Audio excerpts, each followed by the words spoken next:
And so for this episode of Spiritual Superpowers, we're again talking to Marianne Kennedy. But in this episode, we're going to talk about signs from the other side. That's right. We get so many questions about what signs are, how do people know what a sign is, how to interpret it, who is sending it.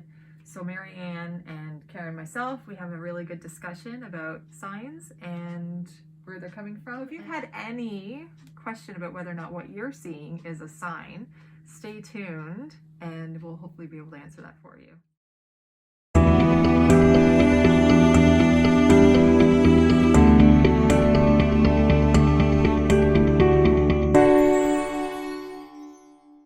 Welcome to part 3 of our episodes with Marianne Kennedy.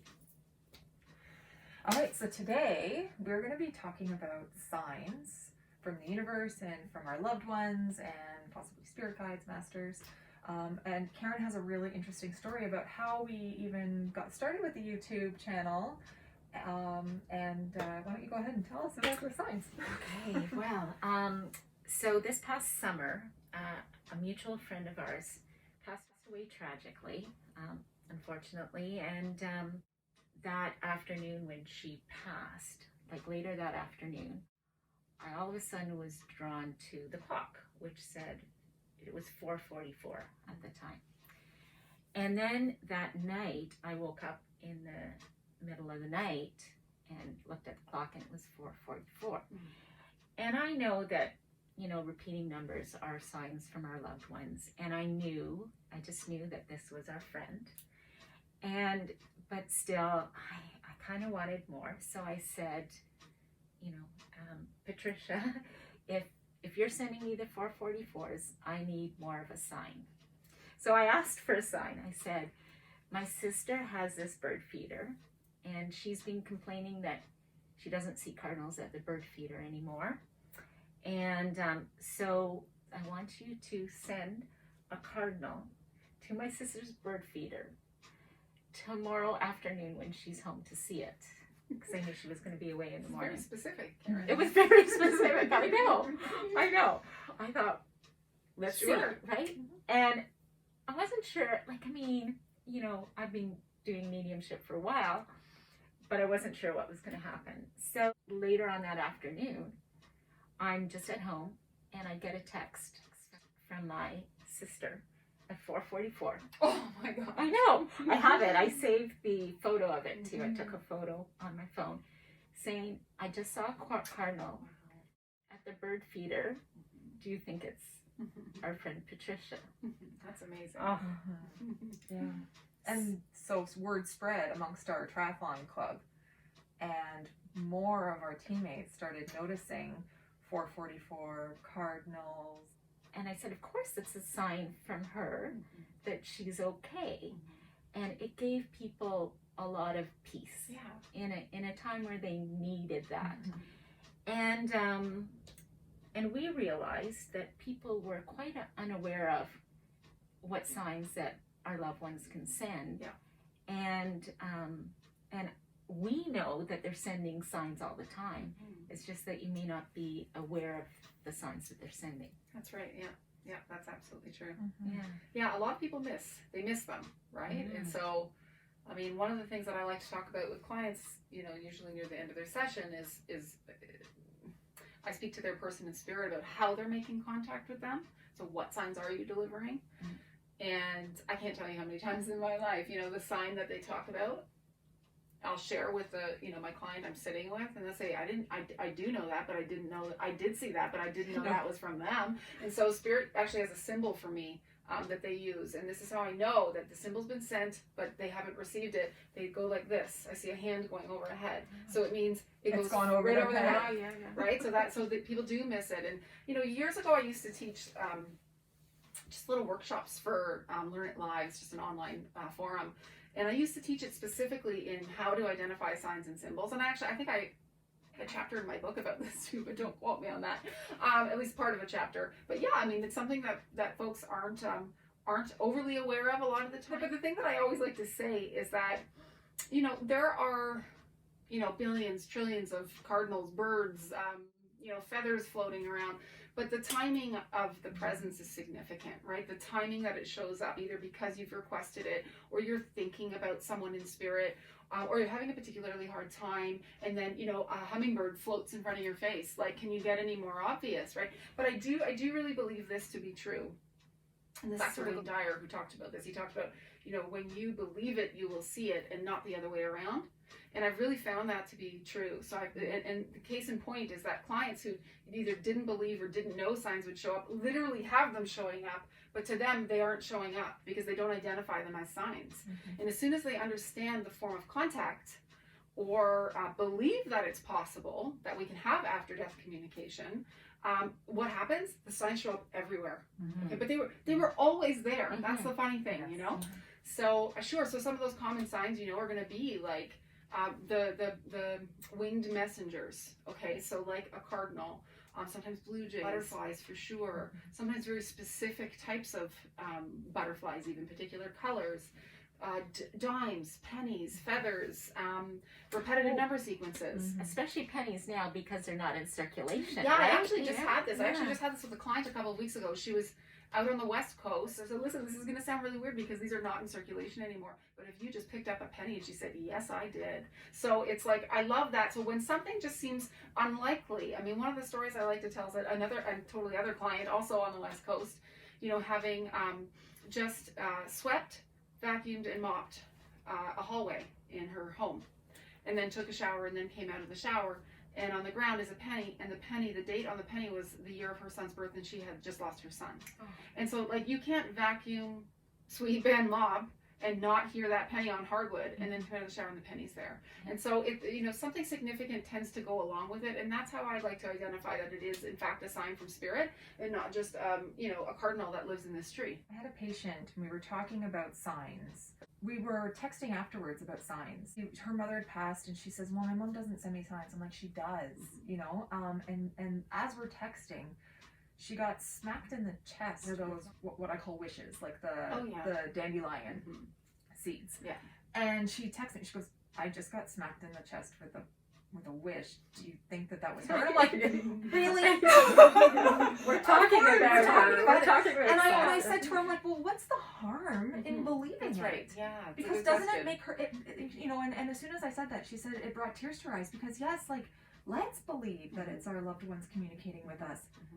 Like, it just makes you feel better, mm-hmm. Yeah, for sure. Rather than writing it off as a coincidence or I was just doing an interview with someone, and they had asked me why I teach or something along those lines, and then I had given an example, and actually you're a really great example of that, is of like bringing someone full circle in their journey to being like unfamiliar with, potentially doubtful and skeptical in some way, into then being able to share that exact same gift that you then developed in yourself and give it to somebody else. Mm-hmm. Like seeing that come full circle is incredibly rewarding. That's what we're talking about. We're talking about rewards. Yeah. Okay. And so that's a real big thing, because when I talk to Caron now, even just about like life stuff, ordinary stuff, she just pours this wisdom at me, and I just feel so like blessed by it.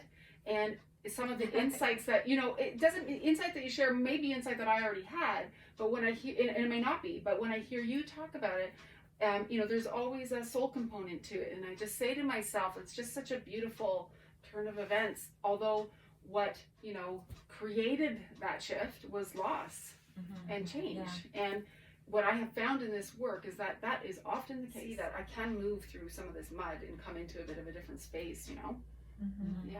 Listening to the signs that are coming our way might also help us mm-hmm. have the strength to continue to move through a certain process. Oh boy, like undoubtedly, I can't tell you how many clients I've worked with over the years that are sitting, on the precipice of like falling into a deep hole or surviving, and signs have kept them out of the mm-hmm. hole. Mm-hmm. So I can't tell you, it's so mm-hmm. important. Mm-hmm. Now, it's not necessarily just loved ones mm-hmm. who've crossed over that are sending us signs. It might also be spirit guides, mm-hmm. angels, ascending masters, the universe. Mm-hmm. There's a lot of different ways that we're being communicated with. Yeah. And how might we actually perceive those signs? So we might actually see something, like we talked about seeing a cardinal. or a live cardinal, or even maybe a picture of a cardinal. Mm-hmm. Are there other ways? Can we get that feeling, get a smell? Like, I think that there's lots of different ways that we can receive those signs. Oh, for sure, there are so many. I would say that if you're already sensitive or psychically in tune in some way, then the inner compass is the one that speaks loudest, and that can be very, very subtle, even though it's loud, or it can be very obvious. So, when you get an inclination like this is, I can't explain why, I'm drawn, I've got to draw, there's a current moving me there, I'm going there, or I'm saying no to this.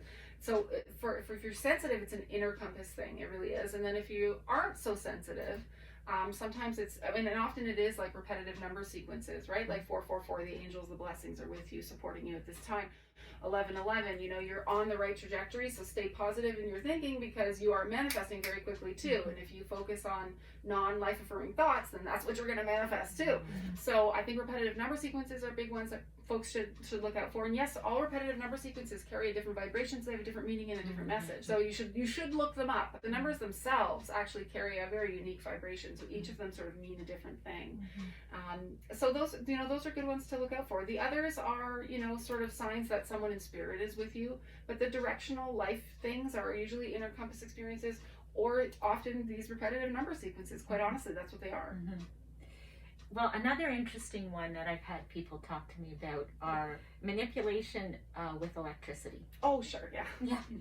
Yeah. I have this one friend, and they have a foot massage. Her partner is an electrician, so they've checked everything out.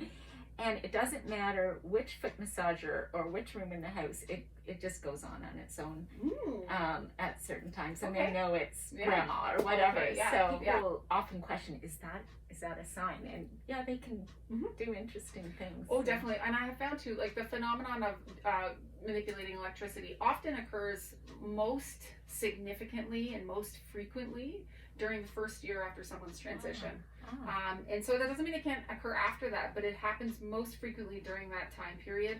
And the way I like to describe it, and the way I understand it from spirit, is that electricity is something fairly easy for energy to manipulate, because spirit is very real, but they're essence without form, but that essence is very real. It's energy. We have it too. We just still have the body too. And so as a spirit person becomes more and more assimilated to being on the other side, to making after-death communication, to making contact here in the physical world without having a physical body themselves, as they continue to assimilate, the way that they make contact becomes more and more refined and more subtle and less obvious, in fact. But during that first year, during some assimilation, and again, there's no set time period for people, but it's often during that period, they will make that manipulation happen, because it's the easiest way for them to say, hey, I'm okay and I made it. Okay, because that's a very important part of something to do for a spirit person once they transition, is to let their family know, I made it, I'm okay. It is important for a lot of them. That's what I know from spirit. I've had to deliver that message as almost along these lines, like, listen, lady, I don't care what else we talk about, but just let them know I'm okay, because I made it, I'm alive, I still exist. Okay, that's really important for a lot of folks. And for a lot of spirits, that's their way of letting their family know, because during really tough grief and loss, it's hard to be aware of very subtle, like a little bit of a breeze by your face, or a change in your own vibration, or a feeling of warmth, or a tingle here, or just a sense of feeling. It can be really hard to catch onto those subtle things. And so while spirit can deliver information that way in early transition, it's often very much less noticeable to their person here, so they do something more obvious, like turn the TV on, make the phone ring. And let's remember that what you were saying is that the spirit, it's really important for them to communicate that they are okay. And so if I can be a little morbid, when we transition, when we cross over, we are going to want to communicate with our loved ones. So think about how that will be for us. We're over there, we're fairly new, we're trying to remember how it works, so we're using electronics to make that communication, and then we're also then fine-tuning our communication skills by sending a cardinal, or by leaving a dime. But we hope that the people that we're trying to communicate with are actually picking up on that, and that they're receiving it. So again, bringing it back to, why not believe? Why not just trust that message is for you? And then that way you can actually, honor them as well, because they are probably trying to communicate. That's right. Yeah, so it just makes them feel more comforted as well. I think that they can that they know that we're listening. You know. Yeah, you're absolutely right. Yeah. Well, thank you so much again for being here with us, and it was such a fun topic. Yeah. I know everyone can talk forever about signs, Yeah. and everyone has their stories. And in fact, if you have a story, mention what your experience was in the comments below, and we will be sure to include a way of contacting Marianne if you'd like to learn more about psychic development, about her mediumship, and of course following Marianne on all her social platforms, because you have quite a list. So we'll include that in the description below as well. And thank you again for tuning in to another episode of Spiritual Superpowers. We'll see you again. Bye-bye.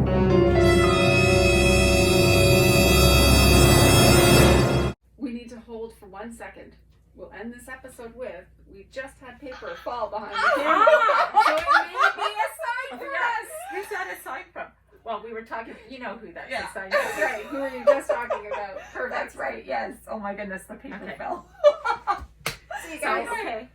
All right. Okay, well. Wow.